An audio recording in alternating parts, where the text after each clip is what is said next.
Assalamualaikum warahmatullahi wabarakatuh. Perkenalkan, saya Agnes Tri Utami dari kelas Biologi 2 NIM 1830207059 dari program studi Pendidikan Biologi Universitas Islam Negeri Raden Fatah Palembang.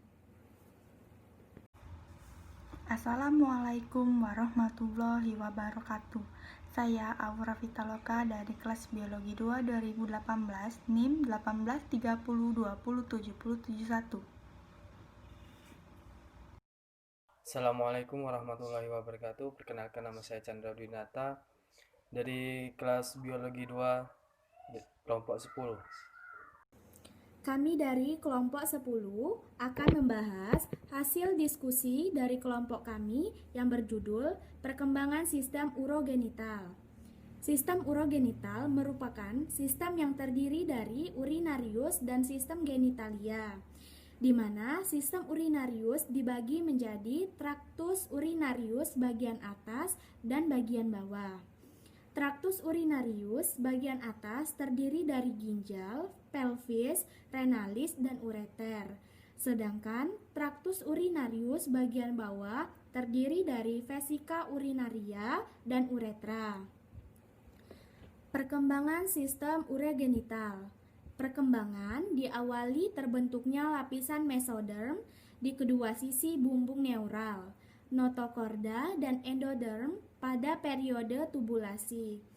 Pada mesomer akan terpisah membentuk genital ridge yang bakal menjadi organ genitalis dan akan membentuk nephroform yang bakal menjadi organ ginjal dan memiliki rongga yang disebut nephrocelum.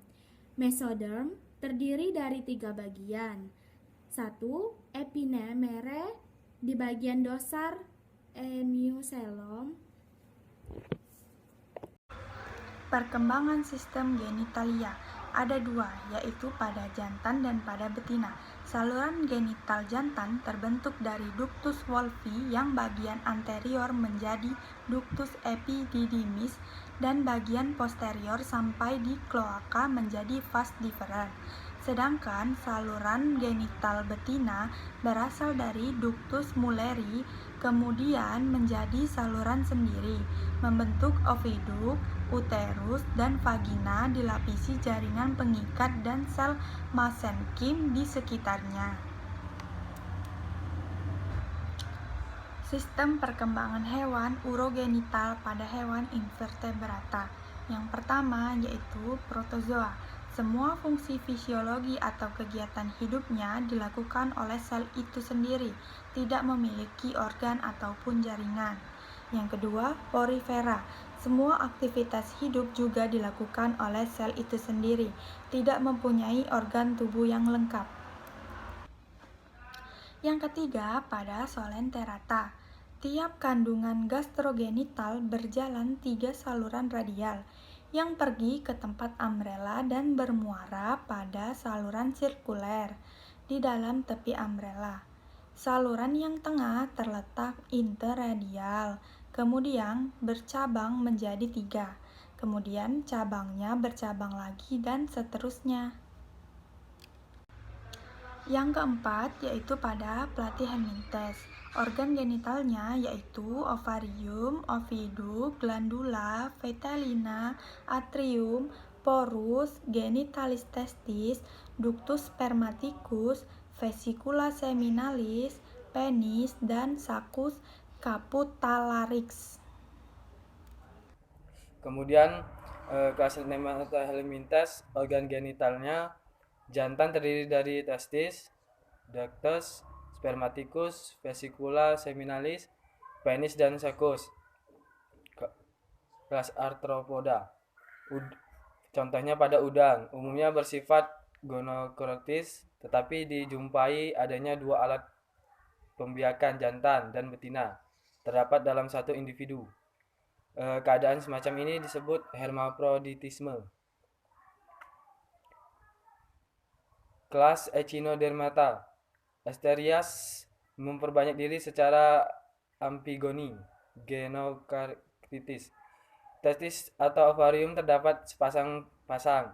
Di dalam pangkal radi, saluran-saluran keluarnya bermuara pada pori pada sepasang laminae Oribiformes.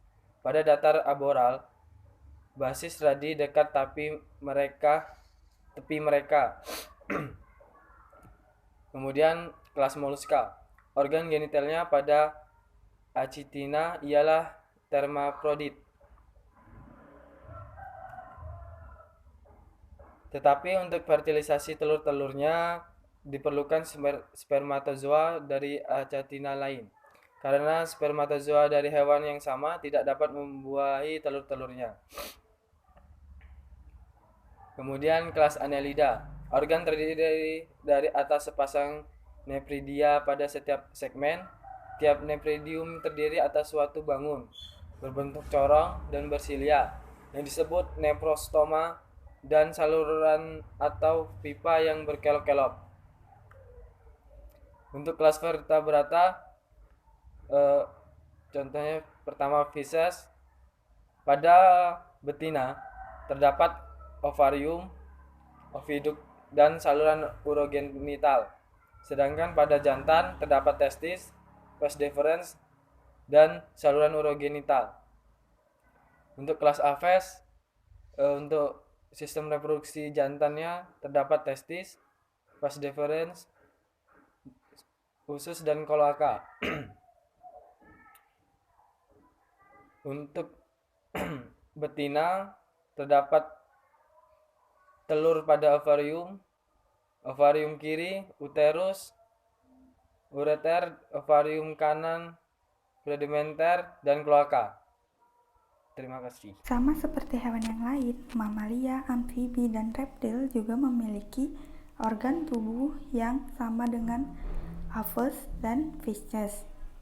Kesimpulannya, sistem urogenital adalah suatu sistem di mana terjadinya proses penyaringan darah bebas dari zat-zat yang tidak dipergunakan oleh tubuh dan menyerap zat-zat yang masih dipergunakan oleh tubuh. Menyaring dan membuang zat limbah dengan cara menghasilkan urin. Jika fungsi sistem ini terganggu, limbah dan racun bisa menumpuk di dalam tubuh dan menyebabkan berbagai gangguan kesehatan. Organ-organ yang terdapat dalam sistem urogenital pada hewan vertebrata dan invertebrata berbeda satu dengan yang lainnya. Ada yang dilakukan oleh sel itu sendiri, ada yang tidak memiliki organ ataupun jaringan, dan ada yang melalui proses yang panjang. Demikianlah penjelasan dari kami. Wassalamualaikum warahmatullahi wabarakatuh. Terima kasih semuanya.